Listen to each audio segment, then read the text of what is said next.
മനുഷ്യരാശിക്കെതിരായ ആക്രമണം മുൻ പ്രധാനമന്ത്രി ഷെയ്ഖ് ഹസീനയ്ക്ക് വധശിക്ഷ വിധിച്ചു. ബംഗ്ലാദേശ് മുൻ പ്രധാനമന്ത്രി ഷെയ്ഖ് ഹസീനയ്ക്ക് വധശിക്ഷ. 2024 രാജ്യത്ത് നടന്ന സർക്കാർ വിരുദ്ധ പ്രക്ഷോഭം അടിച്ചമർത്തിയ കേസിലാണ് ഇവർക്ക് international crimes tribunal of Bangladesh വധശിക്ഷ വിധിച്ചത്. ഇക്കഴിഞ്ഞ ഓഗസ്റ്റ് 3-നാണ് ഷെയ്ഖ് ഹസീനയെ വിചാരണ ചെയ്യാൻ പ്രത്യേക ട്രൈബൽ അനുമതി നൽകിയത്. ഹസീന മനുഷ്യരാശിക്കെതിരായ കുറ്റകൃത്യം ചെയ്തെന്നാണ് കോടതിയുടെ കണ്ടെത്തൽ.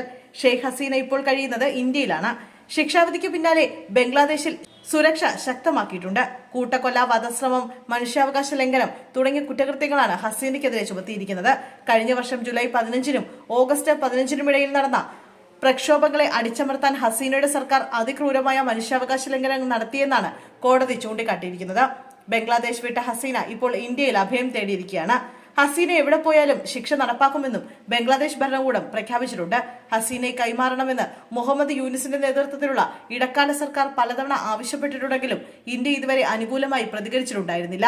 അതേസമയം ബംഗ്ലാദേശ് കോടതിയുടെ നിർണായക വിധിക്ക് തൊട്ടുമുമ്പ് ഷെയ്ഖ് ഹസീന തന്റെ അനുയായികൾക്ക് ഓഡിയോ സന്ദേശം അയച്ചിരുന്നു. തനിക്കെതിരെയുള്ള ആരോപണങ്ങളെല്ലാം കെട്ടിച്ചമച്ചതാണെന്നും വിധി താൻ കാര്യമാക്കുന്നില്ലെന്നും അവർ വ്യക്തമാക്കി. എനിക്കൊരു പ്രശ്നവുമില്ല. അള്ളാഹുവാണ് എനിക്ക് ജീവൻ തന്നത്. അവൻ തന്നെ അത് തിരികെ എടുക്കും. പക്ഷേ എന്റെ രാജ്യത്തെ ജനങ്ങൾക്കായി ഞാൻ തുടർന്ന് പ്രവർത്തിക്കുമെന്നും ഷെയ്ഖ് ഹസീന പറഞ്ഞു.